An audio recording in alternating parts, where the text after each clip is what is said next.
Guys, ang mura lang dito, oh. 500 ang isang kilo. We should get. Bakit dun sa una magkano, mami? It's 540. I think 530. Wait, Mommy, you take a video. Mommy, how do we get 1 kilo? Get. Yeah, park it. Get up, go. How do we, this one? Weigh? B. I don't know. What is this? I don't know what this. Mommy? Mommy, get another flavor too. Yeah, I do. What is that one? These are the nuts. Tingnan nut, I guess.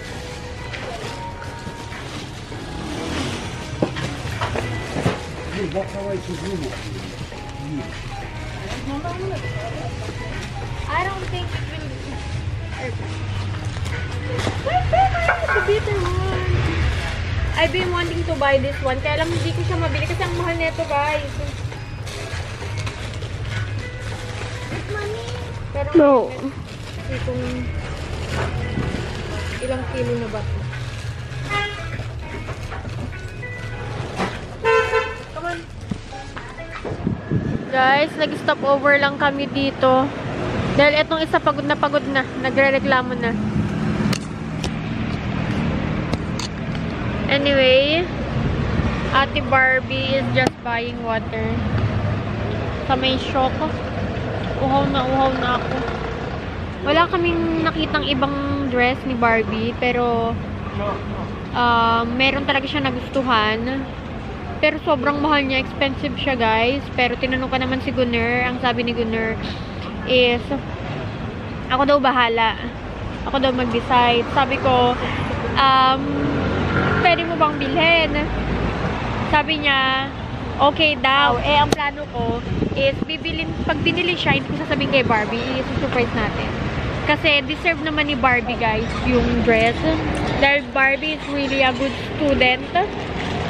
A good kid, although medyo, na siya ngayon parang nag-iiba-iba na siya ngayon since, alam mo na, lumalaki na, nagdadalaga na. Plus, rin si Barbie, meron siyang classmate na, bagong classmate niya na naging kaibigan niya. And parang merong, yung bata, parang medyo, yung bata. I don't know, pero parang, since naging friend yun ni Barbie, parang, nag-iba yung ugali ni Barbie ng a little bit.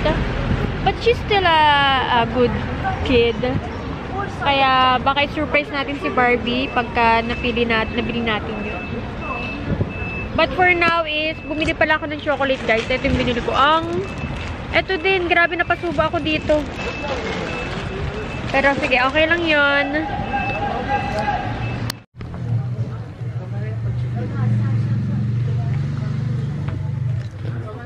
Guys, tumitingin-tingin kami ng mga dress na susuotin ni Barbie for her graduation. Yes, you've heard it right. Yeah, that is cute. Ito din ang cute. The black? Yeah. The black. The white is so good. The Barbie says.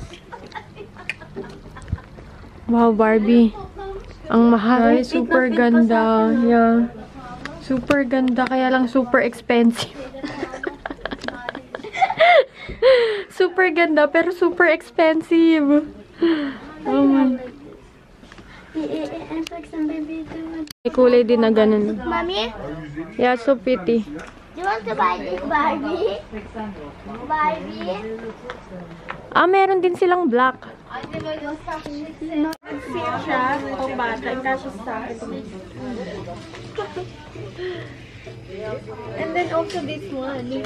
Kung papayagan lang ako ni Gunner Ang ganda. Bagay Yeah. sa ito, tas naka-ano ko. Ganun ka na damit, no? Oh, damit. Naka-ano ka pa. Yeah. so cute. Does I try it? That's so cute. Guys, so ito yung same kami ni Yaren. 400 lang. Bagay ba? What do you think, Barbie? Good. Hari. Like a bug. I'm legit.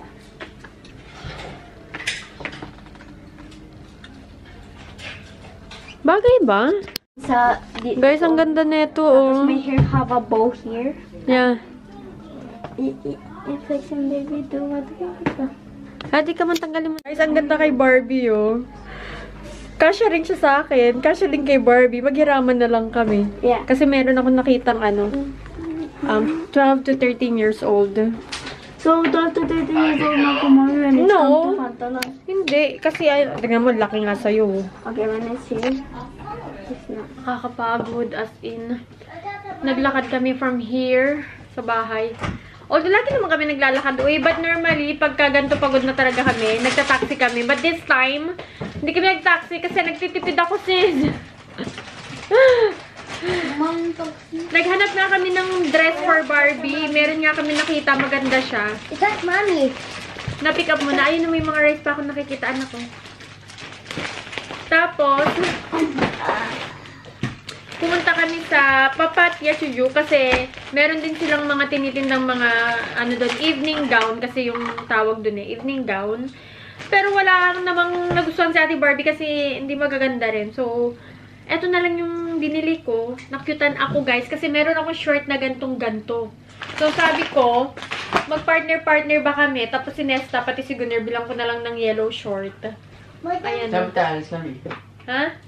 Yeah. Nothing. Kung So, alis tayo. Mommy, then why Ayan. did you buy two? This one is for Yaren. Then why have two? And then for Ate Barbie. No, you said you're not gonna buy, right? That's okay. And for Ate Barbie. Normally, guys, pag ako, guys, hindi talaga ako bumibili ng same sila na damit. Kasi I realize, parang once lang ata ko sila binili or mga twice lang or siguro maximum 3 beses ko lang silang nabilhan na parehas talaga sila. Kasi na-realize ko na pag parehas sila, pag lumaki si Barbie, hindi niya na masusuot yun sa kanya, pero masusuot niya rin. So, alam mo yun. Pero yung suot niya, yung damit ni Yaren, hindi niya na masusuot kasi nga malit na nga sa kanya. Kaya sabi ko, hindi na lang ako bibili. Bibili na lang ako ng mga magkakasim ng color para just in case lumaki si Barbie, yung damit ni Barbie mapupunta kay Yaren. At least, yung damit ni Yaren, nasuot din niya. So, alam niyo yun. I don't know pag nag-gets niyo. But anyway, ayan. And also, eto naman, ano to, sa market to ni Gunner. Eto, kinuha ko lang to. Sabi niya ganun, no? Kinuha ko lang kasi masarap to siya, guys. Mousse na chocolate. Chocolate coated cake with chocolate cream filling. So, ayan. And eto naman, binigay niya talaga to. This one. Tapos, uy, yung chips. I also got eto, yung chocolate. Meron na to siyang bitter, meron na siyang milk, at saka meron na rin siyang hazelnut. Masarap papakin yan. Dito yan sa bahay. So plain. And, binili ko na rin tong pantalon, guys. Yung una kasi, ano siya, 11 to 12 years old. Sabi ko parang alanganin sa akin ba. Hindi ko na lang siya bibilin. Eh, meron akong nakitang 12 to 13. Tapos, sale talaga siya, guys. From 800, naging 400 na lang. So, ang laki ng sale niya. LC Waikiki pa siya. So, LC Waikiki is a good brand din naman talaga dito sa Turkey. So, sabi ko, kunin ko na rin siya. And guess what? Kasyang-kasya rin siya kay Barbie. So, ang mangyayari, manghihiraman na lang kami ni Barbie. Ayan, pwede niyang suotin. Pwede ko rin suotin. So, sulit lang din yung bili. Ako naman, ganyan naman ako bago ako bumili, guys. I really make sure na talagang magagamit talaga namin siya. Masusuot namin siya. Eto naman is, nagandahan din ako dito. Masusuot din to ni Yaren. Masusuot din to ni Barbie. So, sale din siya from 700 down to 360. Ayan. Maganda siya, guys. Maganda rin yung tela niya. Very classy tignan. So, ayun lang yung nabili namin. Hindi na rin kami pumasok ng mga market-market kasi I think I've been in market for like every day since last month. Kaya sabi ni Yaren, Mami, pasok tayo sa bin. Sabi ko, no, hindi tayo pasok sa bin. Kaya yan.